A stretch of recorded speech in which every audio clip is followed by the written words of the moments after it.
Welcome to the Mastery Podcast, where stories unlock the secret to an empowered and abundant life.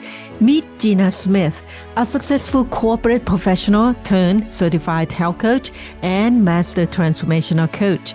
Join us as Gina shares her remarkable journey guiding professionals to a fulfilling life beyond traditional definitions of success. Discover harmony, purpose, and personal thriving.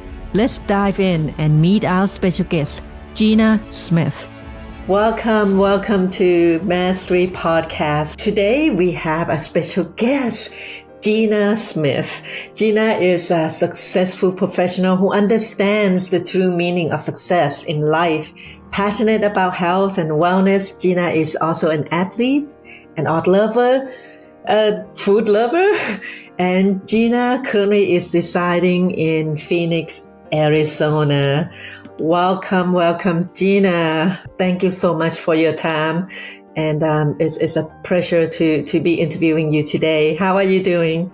I'm great. Thank you. How are you? And thank you for giving me this opportunity to be on the podcast. You're welcome.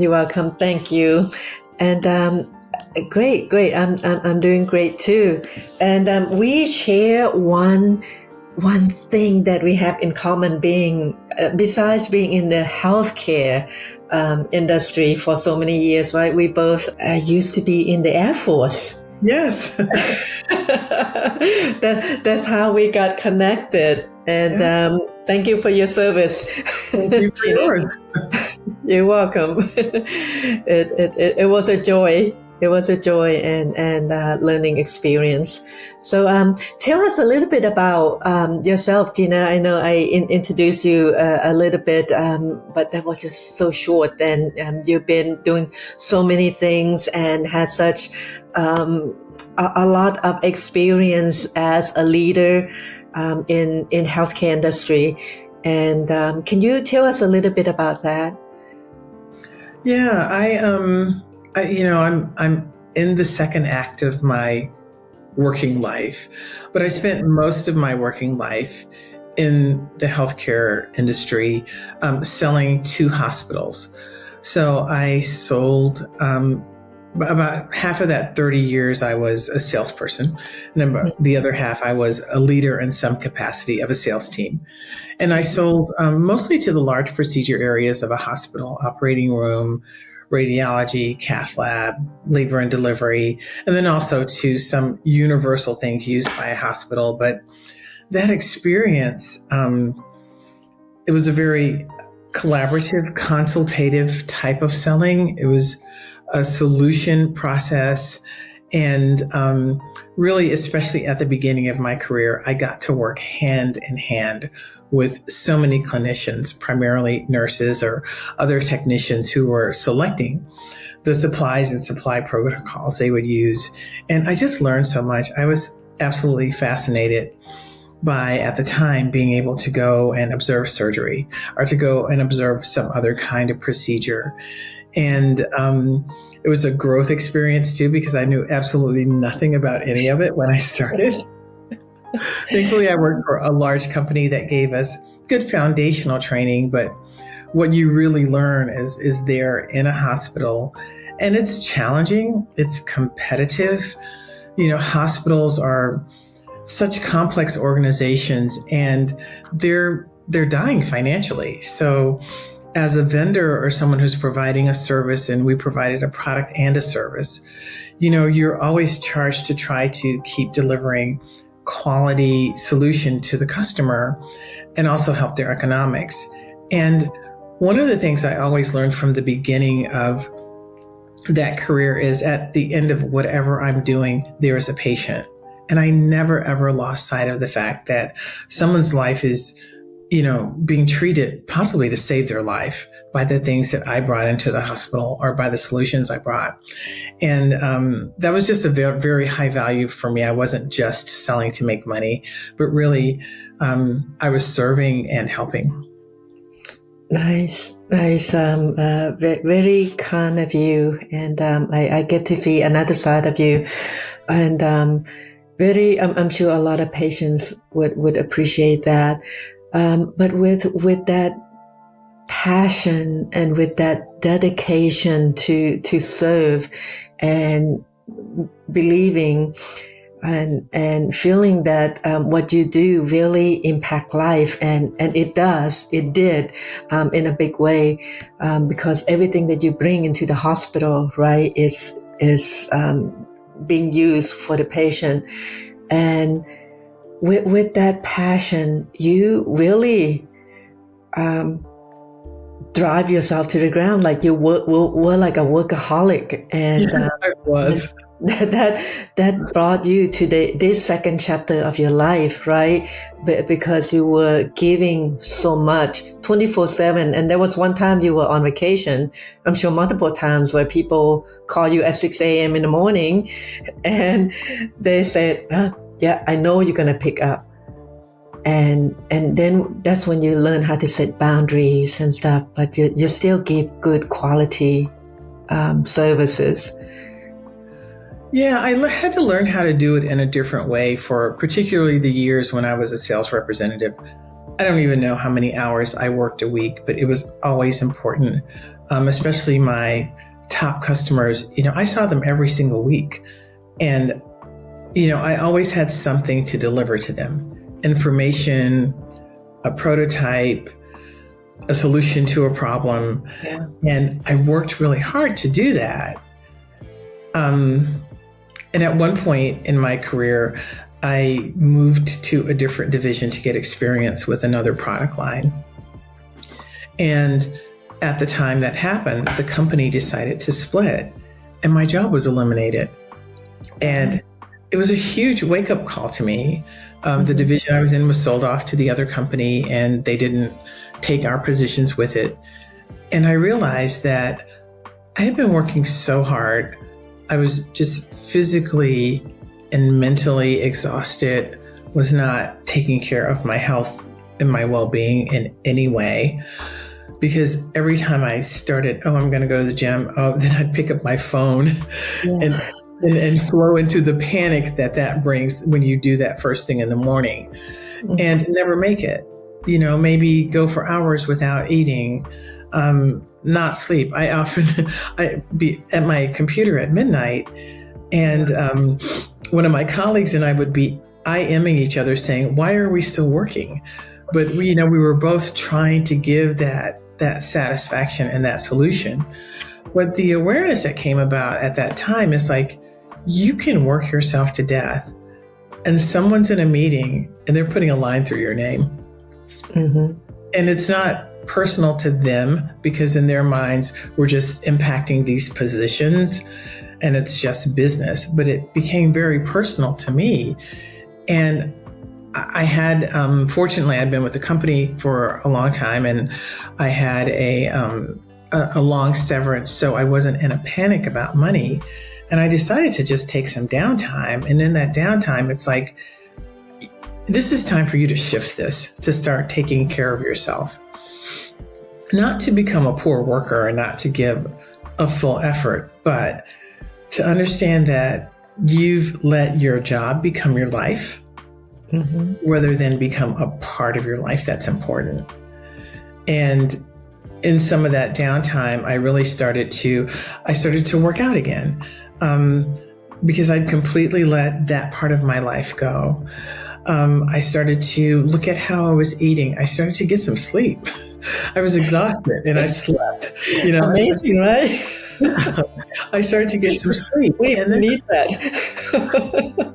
I just thought, when I go back to work, I knew I would find another role, whether it was in my old company or with another company. I'm going to work in a different way. So when I go back, I'm no longer going to work on vacation. I used to work on vacations, and that's why this guy called me, because he knew I was working. I'd be sneaking off from, my now ex-husband, to go take a phone call or to go do some work, or sneaking off from family, on a holiday vacation. And I decided I'm not doing that anymore. I'm going to limit the number of hours I'm going to work. And if I don't get something done, it's going to be there tomorrow. Yeah. Because I cut myself off. People would invite me to do things socially, and I'd be like, I can't, I gotta work. Can't, gotta work. My answer to everything was can't, gotta work. Yeah. And I had to make some decisions about how I was living and understand that, here's the thing in sales, I won't even say it in sales. I allowed the money to have me make decisions to treat myself that way, because I would get my commission check or whatever and say, okay, it was worth it. Right. You make excellent money in medical sales. So, I allowed money to be a satisfier. Yeah. Success, the measure of success that a lot of people think it is, right? It's not all that. It's not this shiny car, big, huge house. It's really living an empowered life. Like it may be different from one person to the other, right? But for you, it was just, you were running yourself ragged. It's not worth it for you. No. You think back.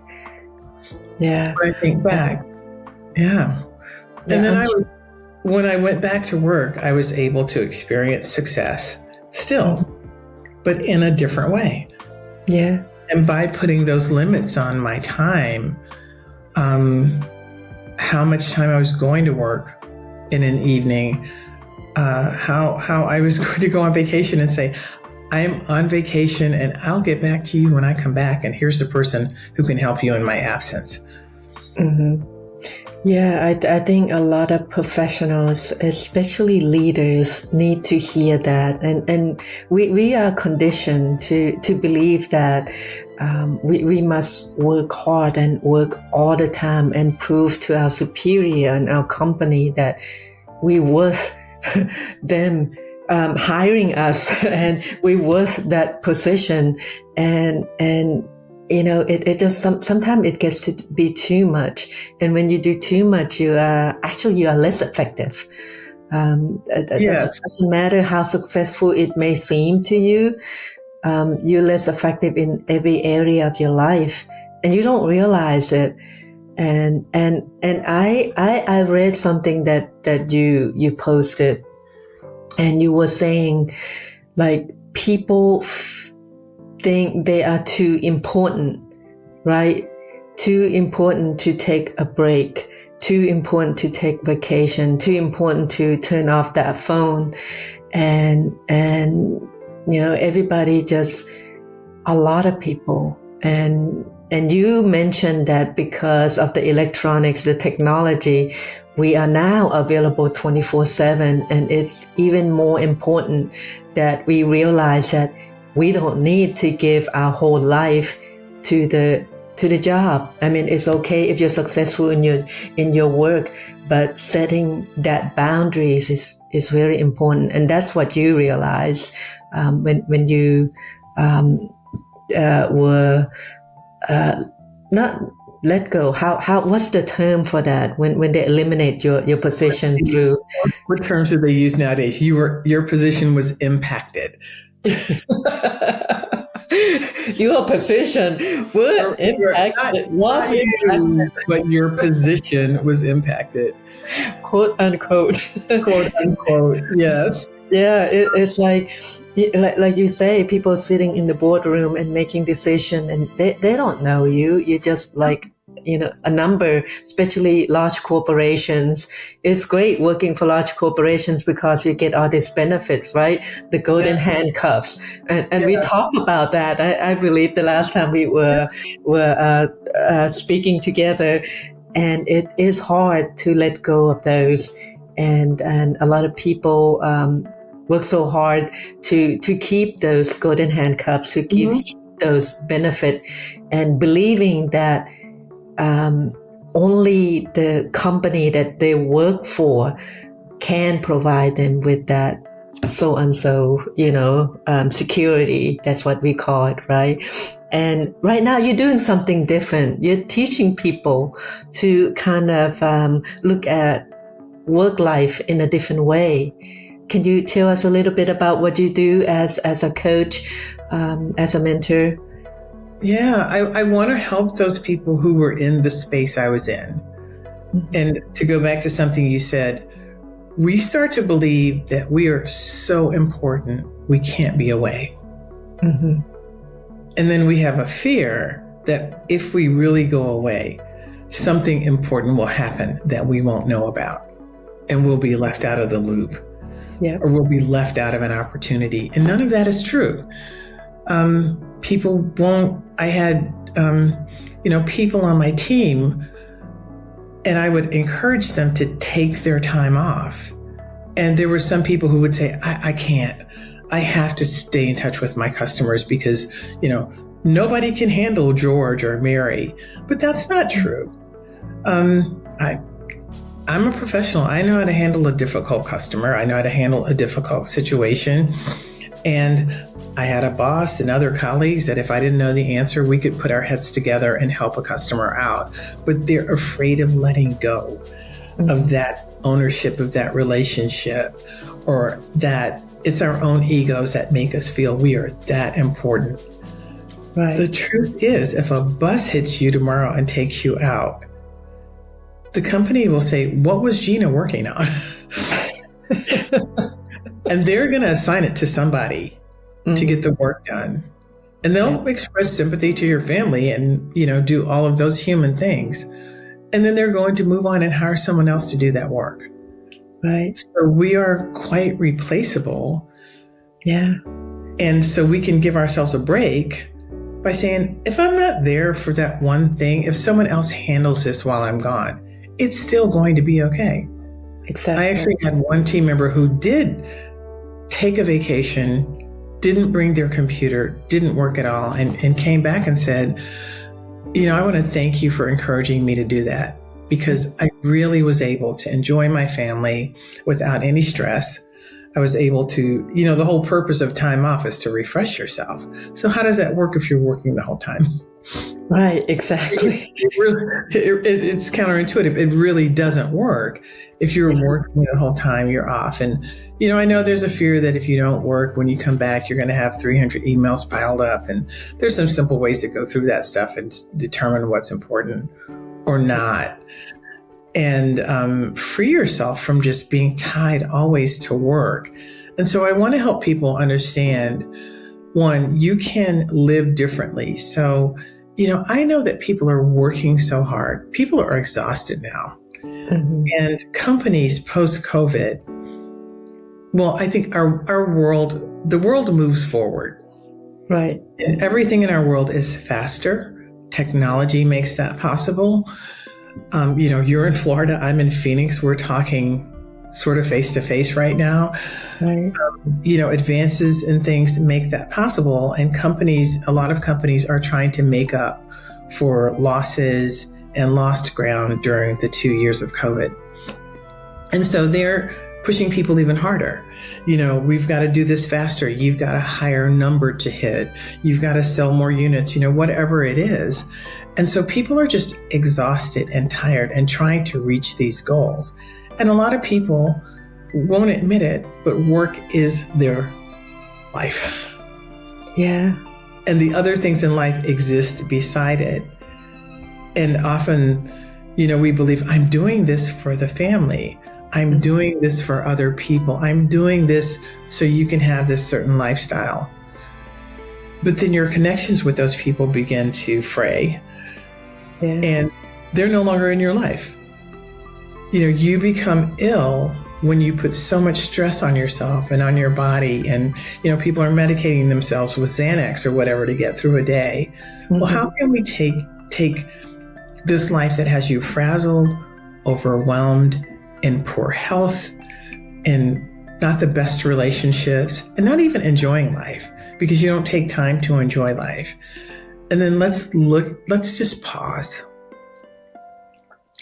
Take a step back and look at life as a circle that has, lots of different elements in it. There is your work. Are your personal and family relationships. There is your physical health. There is your mental health. There is your spiritual being. How do we help you engage in all of that and still put work in its proper place? So work's not 100% of the circle, maybe work's 40% of the circle or something. And then the rest has its own portion of that. Mm-hmm. Shift how you're being in your work, shift the boundaries you're setting, because a lot of what happens is we don't set boundaries. And sometimes they're the internal boundaries we set or we don't set within ourselves. Right. And just like I didn't have a boundary between working and vacation. I just let it all come into my vacation.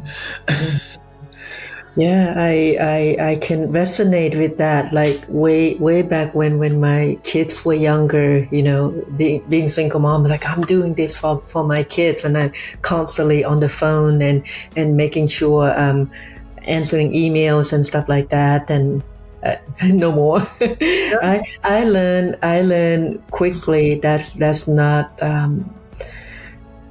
healthy for yourself and for your relationship, right?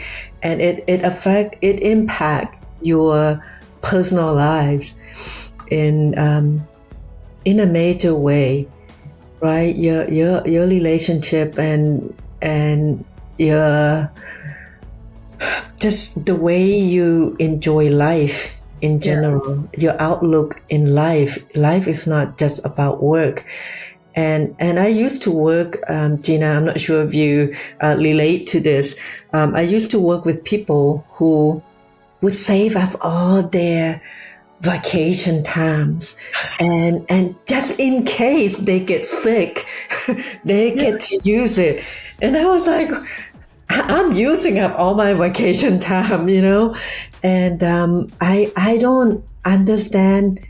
I guess I understand it to a certain point, but I wish that the company, the corporate, would look at this in a different way and actually make it mandatory. You must use your vacation. And for some people, even though they don't use all their vacation and they cannot accumulate anymore, they're actually losing paid time off. And it's like, hello. Take your vacation. You're getting paid to do it. And we were conditioned to work hard, and especially as a minority, right? You believe that you have to work harder, twice as hard as a woman or twice as hard as a minority if you're non-white. But that's not true. That's not true. And people will treat you how you train them to treat you, right? If you train them that they can call you at 6 a.m. in the morning, they will. Yeah. Do you have anything to say about that? Yeah, I mean, so that's the part of the boundary pieces. And I didn't realize this at the time. You teach people how to treat you. So if you allow people to call you at any time, have you jumping through hoops at any time, having you working on vacation, you train them that that's okay. Yeah. You train them that, I learned to set more reasonable expectations with people instead of making myself work till midnight so I could get it to you tomorrow. Learning to say, I'll have that to you by Friday. I had to retrain them that, this is how it's going to happen. And I think, there's two sides of the coin too, because there's the other part is, many company cultures expect people because they gave you a cell phone that they're paying for and a free computer that they're paying for. They expect you to always be working and not have any time off. And sometimes you have those bosses and people that you work with that work 24/7. And they're sending out emails in the middle of the night and they expect you, first thing in the morning, they're like, did you see my email? I don't know. I was asleep at 2 a.m. No, I did not see your email. And I had to learn some of the things I learned is I've been working from home ever since 1995. And it's really hard when your office is in your home to set like a stopping time. Mm-hmm. And it's really hard to be away from the office because it's right there looking at you. Yes. And I had to learn to shut the door to my office and say, day's done. I learned to put my work phone in the office at the end of the day. And I had a separate personal phone, and the personal phone was the phone I had with me, just hanging out or whatever. I had to learn to stop getting up first thing and looking at my email because it would completely destroy my day. Because, for those of us who work in emails, the source, there's always something alarming, or there's always something that you go, I'm just going to take care of this. And then you're there 6 hours later. Right. You haven't even gotten up. I've been there. Taking care of that one thing, you haven't left your chair. No, it's even retraining yourself on things like that. How are you going to get up in the morning and start your day? Mm-hmm. So that you build a foundation for yourself, and then you can start work. How are you going to choose to take time to care for your body? Because the body starts to break down when we don't take care of it, and we end up with, mostly lifestyle diseases that we could have prevented if we took care of ourselves. I know people walking around, oh, I'm so fat, I feel terrible, but I can't lose weight or I can't do anything about it. But when you ask I don't have time. I don't have time is like posted on the foreheads of lots of people. Right. And it isn't that you don't have time. It's how you are choosing to manage yourself in time. And it's how you're choosing to use time, and helping people understand you have choice. Mm-hmm. You can. We are so on the same page. You can choose to use your time to take care of your body. You can choose to use your time to eat well. So many people, I just hate to admit it, but it's true. When I was a sales rep, I ate in my car all the time. Yeah. Because I was so busy going from, place to place. It's challenging to, for what I did, to see 3 hospitals in a day. Right. And you're driving sometimes long distances, sometimes, maybe you're in the same city, but I ate in my car all the time. I ate on the run. I grabbed something and threw it in my bag and ate it while I was driving. And so we don't even take time to consider our food, to even look at it, to digest it, to enjoy it. So can you choose to take time? I was talking to a group of people at a company, and one of the guys said, I feel guilty if I take lunch. Mm-hmm. You shouldn't feel guilty. You shouldn't feel guilty. You should not feel guilty if you set aside 20 minutes to half an hour to move away from your desk and eat lunch. Right. The other people bring their food, and then they eat it. They start work. They boot up their computer and they eat at their desk. Yeah. And so your body and your mind doesn't even sense that you ate. Exactly. I mean, this is the nourishing food, right? And food has energy, and we should sit down and really enjoy every bite of it.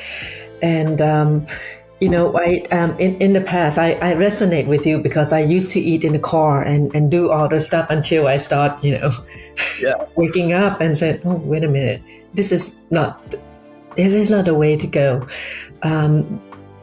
However, in certain profession, and pharmacists, for example, doctors, nurses, healthcare professionals, they are in a position where they cannot, but the schedule or the work environment or the way it is set up doesn't allow them to take their lunch break when it is scheduled to be taken. And this is, I believe, a struggle for a lot of healthcare professionals. That's where you need to draw boundaries, right? Mm-hmm. That, hey, how can we do this? What can we change so that maybe someone can cover you while you're gone for lunch. There's always a solution for every. I wouldn't say it's a problem. I just say it's a situation where you need to take lunch and someone need to cover you. And that's it. It's not even a problem. It's just something that, we need to find a solution to. And a lot of people think that there's no solution, but those are our false beliefs that we've been conditioned to believe, right? I think when companies and organizations say, well, you got to work because no one else can do what you're doing, or people believe they're the only ones that know what they're doing, then you have poor staffing and you have poor systems. Yeah. Because there really shouldn't be just one person who understands how to do something and can do something, and nothing happens while that person is gone. Or if something happens to that person, nothing happens. And, a lot of companies have cut things so thin.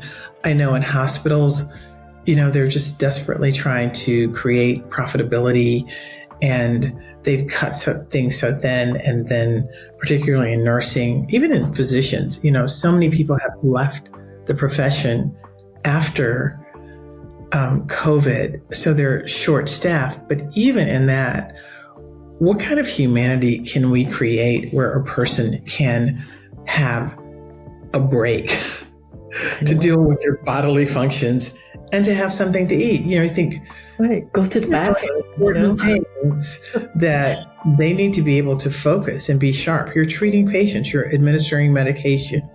You were a pharmacist. A miscalculation could be fatal. Yeah. And we still have lots of mistakes happen in hospitals. And, you wonder how many of those are due to fatigue. Yeah, I believe it. A lot of it. Yeah. A lot of people are trained to do what they do well. Yeah. And when mistakes happen, it's always there's not enough staffing, or you're just working yourself to death, picking up those extra shifts and taking no breaks, and just not taking care of themselves. Healthcare professionals are notorious for being the probably the unhealthiest profession, just because you work a lot and you want to give.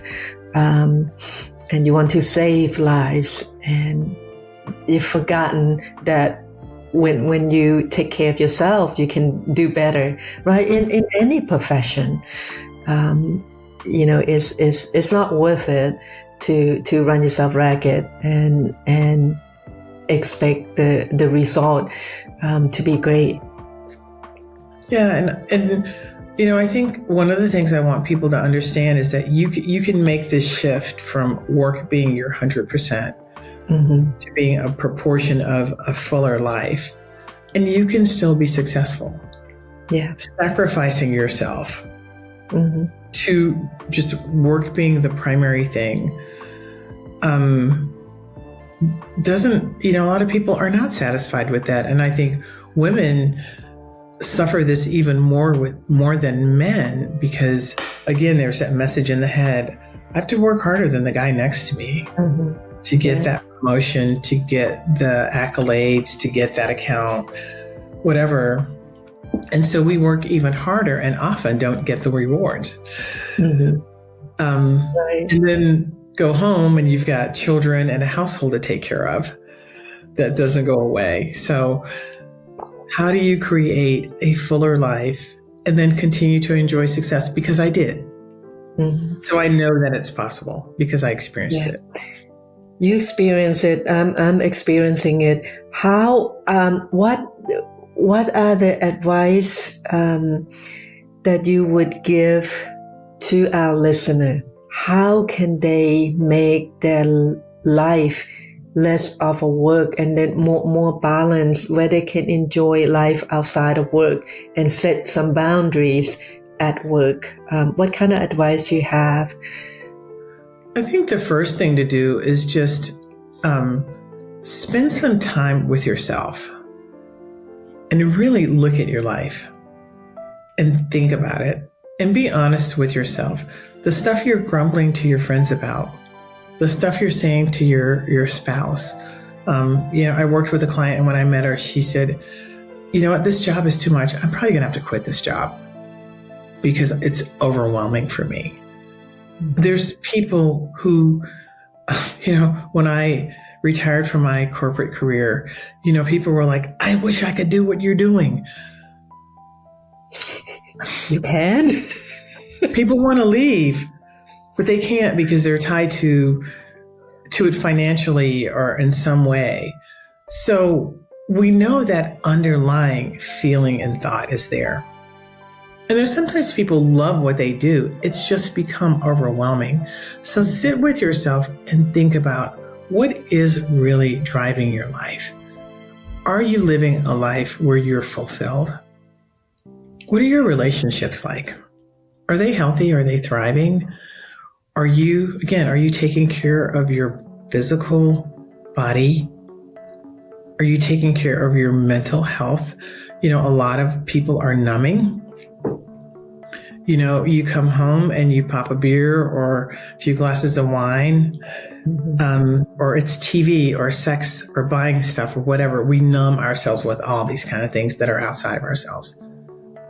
Are you numbing just because that's the only way you can get through some more hours? Think about all of those things, and then just think about one boundary you can set. If you're getting up first thing in the morning and your work phone is next to your head or on your pillow, which please take the phone out of your bed. I'm single. I keep my phone on the bed table next to me in case I need to call 911 or I look at it. It's my alarm, but I don't get up and look at it. I don't look at it in the middle of the night, or it's not the first thing I look up at in the morning except to turn the alarm off. Could you take your work out of your bedroom? Just as a one boundary, could you put your work phone in some other space if you don't have an office at home? So it's not disturbing you, and so it's not calling you, because that's stuff we get used to it. And it's the first thing we think about, the first thing we look at. Can you choose one time a day that you will literally take just 20 minutes to have a meal? There's some science that says it takes 20 minutes for the brain and the gut brain to communicate that you're full. So when you find yourself mindlessly eating and then you forget you even ate and you're looking for food half an hour later, it's because you haven't given your body time to have that message. Can you say to yourself, I deserve time off to eat? During COVID, when we had Zoom call after Zoom call after Zoom call, I started plugging time in my calendar so that I could actually have time to eat lunch, so that I could actually reserve my time so someone couldn't put a call there. Right. Because there's some time I needed to be away from that. Good for you. Those are some great advice. First thing you said was really look at your life, right? Take the time, and this is not 20 minutes. This takes time, weekend, out with nature, something like that. Really look at your life and see, be really honest with yourself, right? Is this what you want? Is this are you being totally authentic to everything and everybody around you? And a lot of people are lying to themselves about them being happy. They're not. Subconsciously, they know that they are unhappy. They know that they work could be something different. It could be as simple as just a conversation with your boss. Yes. Right? And just say, hey, I can't pick up any more extra shift or something. I have other things outside of work that I would love to do. Yeah. And, everybody gonna understand that. And the second thing you said was it say to yourself, can you say to yourself, I deserve 20 minutes for my meal? Yeah. right? And those two things alone. Oh, and the other thing you said was before the 20 minutes, it was the phone, right? Take your work outside your bedroom. A lot of people work in bed, they bring their computer to bed, and that's the last thing they do at night is sit there and work on the computer and the phone. So what's the first thing you reach for in the morning? The computer and the phone. Take them out of your bedroom to some other place in your house and start your morning in a different way. Yeah. This is what I do. I'm sure you do that too. Do you have like a morning routine where you wake up and you give yourself some time? There's like certain amount of time that you give to yourself that you do. It could be gratitude. It could be drinking water. It could be taking a shower. Can you share with us what is your morning routine and how has that helped you? Yes. And now I'll admit now that I'm not in a corporate job, I have luxury of time that I did not have in a corporate job. One of the things I love to do, and I call this wake up water, I keep a water thing next to my bed and just get up when you first wake up and put your feet on the floor and chug 12 to 16 ounces of water.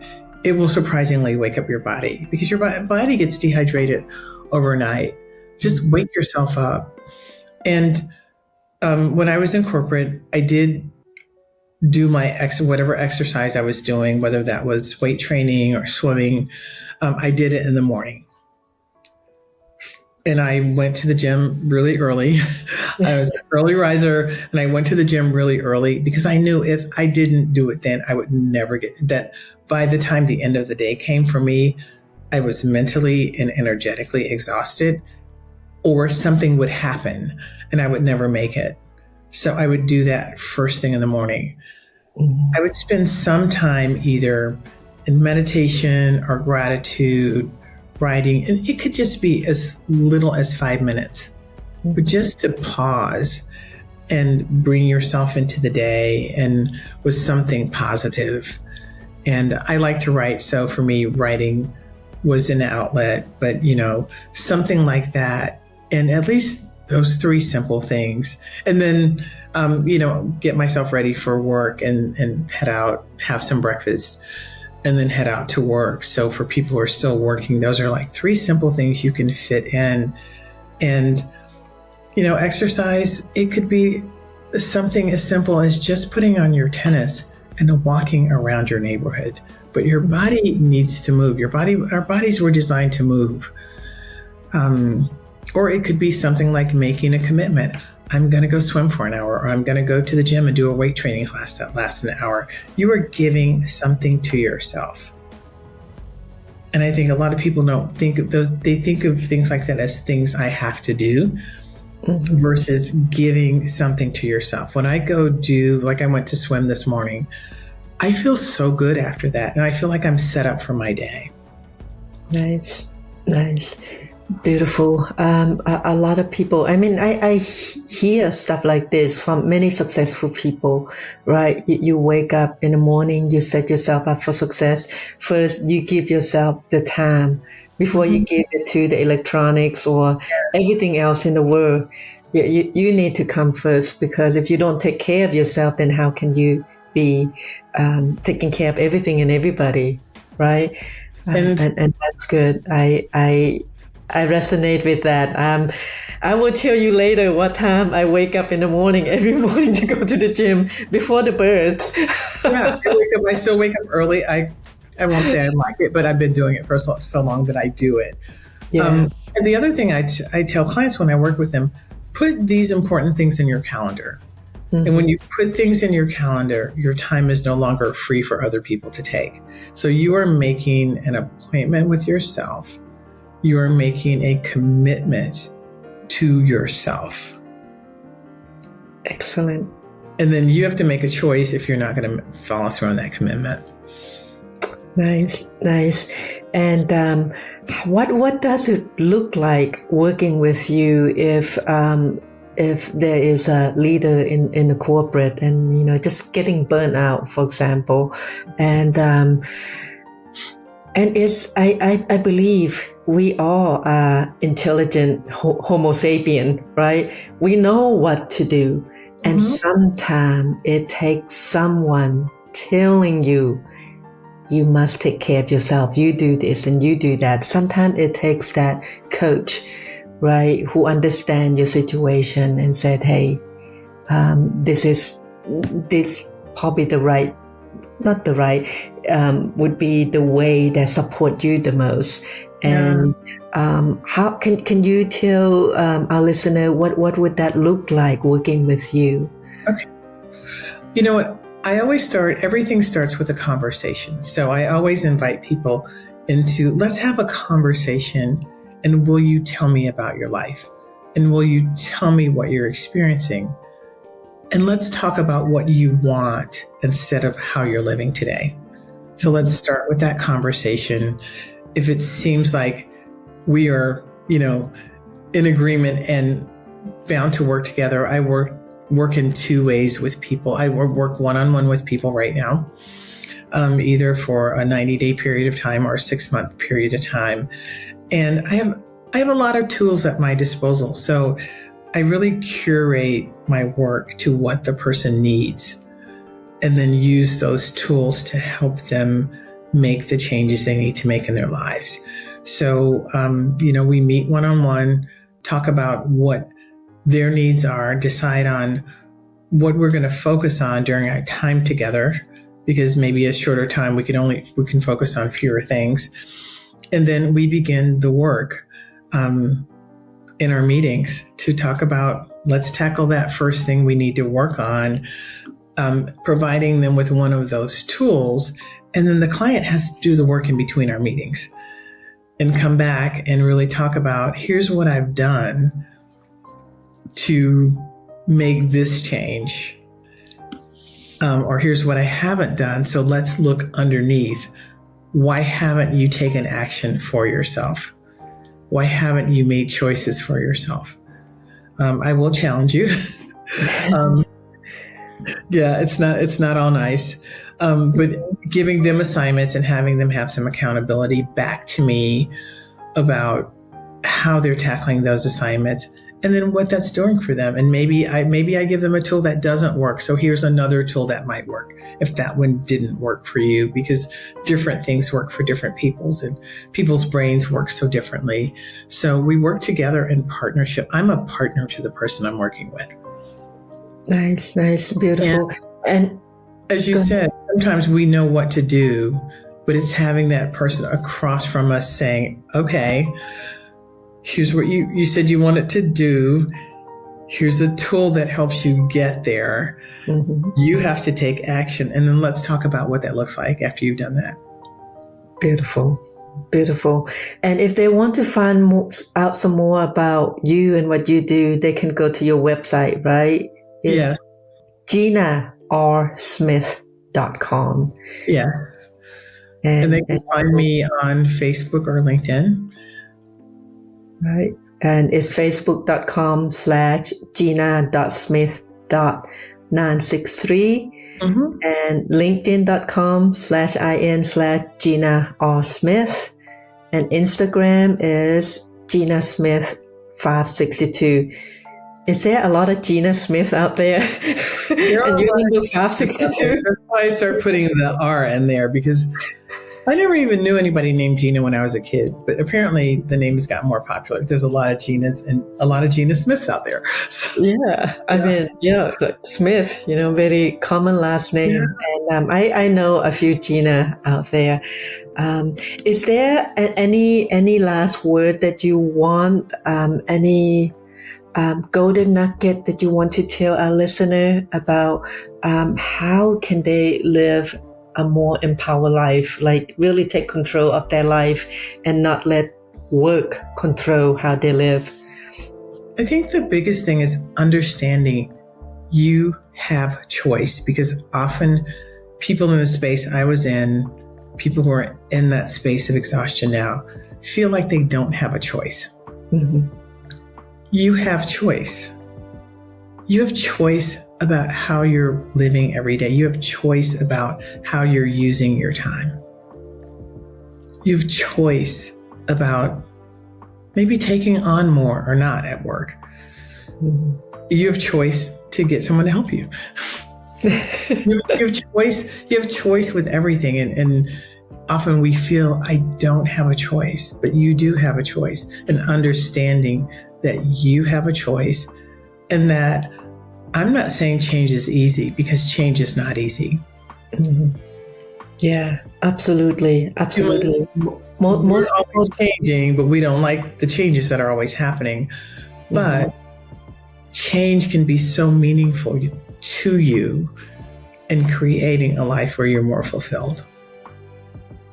Beautiful, beautiful. I believe that 100%. And even when they think they need that job, that career to put food on the table, or to create the lifestyle that they want, to pay that mortgage or that car, you still have a choice of where you want to work, of how you want to draw your boundaries, right, between work and your home life. And I believe in that 100%, Gina. Choices is like such a powerful word that people have forgotten. It's that I have to, right? In today's society, I can't go, I have to work. Like how you used to say it. You don't have to do anything. You choose to. You choose to. Exactly. You get to choose, because this is a free country, and nobody gonna make you do anything. And if it doesn't in alignment with who you are and what you want in life, then maybe it's time to change, to shift. And Gina can help you figure that out. And it's so crazy. A lot of times after people have gone through that experience of being impacted or laid off, so they're forced to change. And I've met so many people who've gone through that. And at the beginning, it's horrible, it's scary. And they come back and say, this is the best thing that ever happened to me, because change was forced on me. So instead of letting change be forced on you by something, you can choose. Exactly. You can choose. And even when you said that person that come back that said, this is the best thing that ever happened to me, she is it a she or he? That person chose for that outcome. Some people choose to be a victim of their circumstances, right? And this is where you get to choose. Stop happen. It's happened. And you can choose to either respond to it in a healthy way, or you can just succumb to the circumstances and just, do whatever the society put on you, and don't make any change yourself. You have the choice, like Gina said. Choose. Thank you so much, Gina, for those wisdom. And I can't believe we talked like for almost an hour.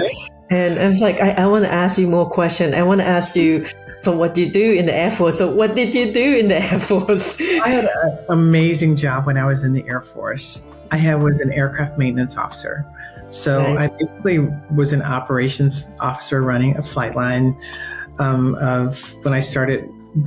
We still had A7 airplanes in the Air Force inventory, and they all transitioned to the A10 Warthogs. So it was just a fun job. Airplanes are fun and fascinating. Pilots are fun and fascinating. Just the activity of a flying day is fun and fascinating. It's a time in my life I'll never forget. Nice. And I really grateful. I'm sure a lot of people are grateful for your service. And and when we start thinking back about what we've done in our career, right? It's a lot, and you come with a wealth of knowledge and wisdom, and I appreciate your time here, Gina. Thank you. Before you go, I want to show you something. Okay. This is a ribbon. Uh-huh. It said, "Who I am makes a difference," Ooh. and it's a tool that I used to honor people, and it's a gift. May I give it to you? Oh, thank you. Yeah, I I will just take it. I just want to honor you, Gina, today for coming on this podcast, Mastery Podcast, and teach people how that they can have an empowered life, right? They can choose.